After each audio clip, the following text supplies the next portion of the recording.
चलिए अब चर्चा को आगे बढ़ाते हैं। बेवजह के खर्चों पर लगाम लगाने के लिए किस एक पाठ का आप जाप कर सकते हैं और कौन सा उपाय आपकी इसमें मदद कर सकता है, चलिए पंडित जी से जानते हैं। पंडित जी, बेवजह बढ़ते खर्चे, इनको रोकने के लिए क्या किया जाए? कुछ लोगों को खर्च करने की बीमारी होती है। आज के डेट में ऐसे लोगों को मैं जानता हूं जिन्हें शॉपिंग करने का नशा है।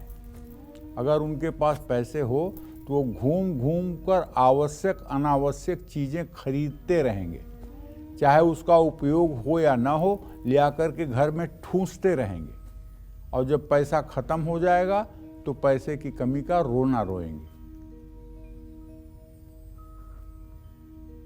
तो अनावश्यक खर्चों के कारण अगर आप भी परेशान हो रहे हैं तो पहली बात तो आप सोचिए कि आपके लिए क्या आवश्यक है, क्या अनावश्यक है, आपको क्या करना चाहिए, क्या नहीं करना चाहिए, कहाँ खर्च करना चाहिए, कहाँ खर्च नहीं करना चाहिए। इसीलिए पुरुषों को चाहिए कि वो अपनी कमाई का संपूर्ण हिस्सा अपनी धर्मपत्नी को समर्पित कर दें और वो गृहलक्ष्मी घर का बजट बना करके और काम करे। अगर आपकी पत्नी नहीं है तो माँ को ये पैसा दे देना चाहिए और अपने पॉकेट खर्च के लिए भी माँ से पैसा लेना चाहिए। उससे आपका 1 रुपये कहीं दुर्व्यसन में खर्च नहीं होगा। पैसे की गर्मी बहुत बड़ी गर्मी होती है। आप पैसा बैंक में जमा किए रहते हैं, वो पैसा आपके पास भी नहीं रहता है, बैंक में होता है।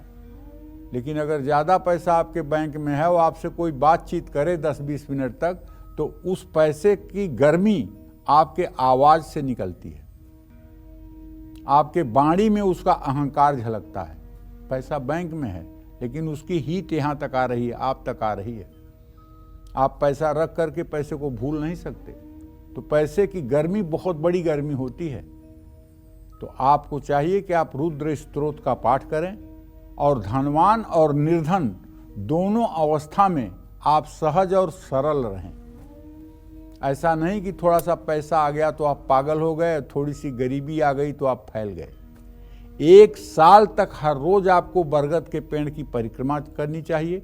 बरगद के पेड़ की जड़ में आपको जल और दूध चढ़ाना चाहिए और जो मिट्टी गीली हो जाए उसी से अपने माथे पर तिलक करना चाहिए। कुत्ते और कौवे को और गाय को तेल लगी रोटी खिलाना चाहिए। ये उपाय 43 दिनों तक करने पर पितर भी संतुष्ट होते हैं, ग्रह स्थिति भी ठीक होती है और परिवार का वातावरण भी ठीक होता है। जय मां विंध्यवासिनी।